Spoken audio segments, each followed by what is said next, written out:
This is an emergency broadcast from Anchorage, Alaska. The information shared here is for survival purposes only. What you are about to hear may be unsettling. Listener discretion is advised. Stay safe, stay alert, and stay alive. You're listening to Cold Transmission. This is Dr. Alaric Vaughn, broadcasting live from the Anchorage Research Outpost. One of the few places still standing after the outbreak swept through the world like a wildfire on a frozen tundra. If you're tuning in, it means you found an old receiver, scavenged a working radio, or maybe you're just lucky enough to still have power. Either way, welcome, or maybe I should say, hold on. Because out here, in the icy graveyard of the world, survival isn't a guarantee. It's a fleeting moment stolen from the jaws of chaos. Let me paint you a picture. Outside my bunker, snow falls endlessly, a soft, ghostly shroud covering what's left of Anchorage. The temperature hasn't risen above -20 for weeks, and the only sound apart from the wind is the occasional groan of the undead, muffled, almost dreamlike in the cold. The Arctic chill slows them down, freezes their joints, and makes them brittle, but don't get comfortable. They're not entirely stopped. I've seen them stumble across the ice, their frozen bodies cracking like old porcelain, but still moving. They don't need warmth to survive. And that, my friends, is why we're still losing this war. This is more than just a broadcast. It's an experiment. A chance to figure out what these things are, how they work, and maybe, just maybe, how to stop them. But before we dive into the science, let's talk about the world we've found ourselves in. The world you're surviving in. I've received transmissions, short, garbled messages calm from survivors across Alaska and beyond. Some are hopeful, some tragic, and some are unexplainable. I will share those stories tonight. I think it's important to remember that even in the darkest times, humanity clings to its strange and fragile beauty. So, settle in. Let's start with the last message I received before the lines went silent. This came from a man named Daniel in Fairbanks, about 360 miles north of here. His voice was trembling, whether from the cold or fear, I can't say. He said he and his wife had barricaded themselves in an old diner, using whatever they could find. Overturned tables, chairs, a jukebox dragged in front of the door. Their daughter Emma was 7. She didn't understand what was happening, and they tried to shield her from it. But how do you shield a child from the sound of the undead clawing at the windows? How do you explain why the snow outside is red? Daniel said they had enough food to last a week, maybe 2. But the generator was dying.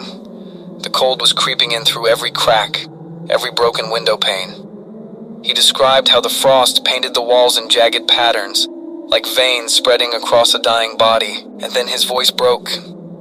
He said Emma had started humming an old lullaby, one his grandmother used to sing. He didn't know where she'd learned it. He swore they had never sung it to her. It was a song from a place far away, from a time long gone. But somehow, she knew every word. I haven't heard from Daniel since. If you're out there, Daniel, if you're listening, I hope you found a way. And if not, I hope the snow is kind. Now let's talk about the experiments. I know that's why some of you are listening. You want answers. You want to know if there's hope. Over the past 3 months, I've captured and contained several of the infected. It's risky, I won't lie. But knowledge demands risk. The first thing I noticed is that the cold affects them differently than it does us. Their bodies freeze, limbs stiffen, skin cracks. But they don't stop. Their brains are still active, still driving them forward. I dissected one last week. Its organs were shriveled like dried out leather, but its brain was encased in ice, yet still pulsing with a faint electrical signal. It's as if the virus, or whatever this is, has rewritten the rules of biology. The cold doesn't kill it. It preserves it. I've been testing ways to exploit this. Liquid nitrogen, sub-zero chambers, even exposing them to the harshest blizzards Alaska has to offer. So far, nothing has worked permanently. They always wake up, always find a way to keep moving. But I am not giving up. If the cold can't kill them, maybe we can use it to slow them down, to buy us time. Now let me tell you about something I have seen with my own eyes. It happened a few nights ago. I was outside checking the perimeter. The snow was falling thick, and the world was silent, as it always is. And then the sky lit up. Not with the aurora borealis that's common here. No, this was different. The lights were red, pulsing, swirling like blood in water. They moved across the sky in patterns that didn't make sense, almost as if they were alive. I stood there staring, my breath freezing in the air. And for a moment I forgot about the cold, I forgot about the dead. It was beautiful and terrifying. I don't know what it was. Some survivors have reported similar sightings. Lights in the sky, strange noises coming from the earth. Some say it's the government still experimenting in secret. Others think it's something else, something older. All I know is that after the lights disappeared, the infected became more active. They were faster, more aggressive, as if something had woken them up. If anyone out there has seen these lights, let me know. Maybe together we can piece this puzzle together. Before I wrap up tonight's broadcast, I want to share one last story. This one hit me hard. A week ago, I ventured into the outskirts of Anchorage to scavenge for supplies. The city is a frozen tomb now, cars buried in snow, buildings half collapsed under the weight of ice. As I was searching, I found a letter pinned to a telephone pole, frozen solid. It was written in shaky handwriting, barely legible. The author said they were alone, that they couldn't take it anymore. They wrote about the cold, how it was more than just a physical sensation. It was in their mind, their soul. And then at the bottom, they wrote something I can't stop thinking about.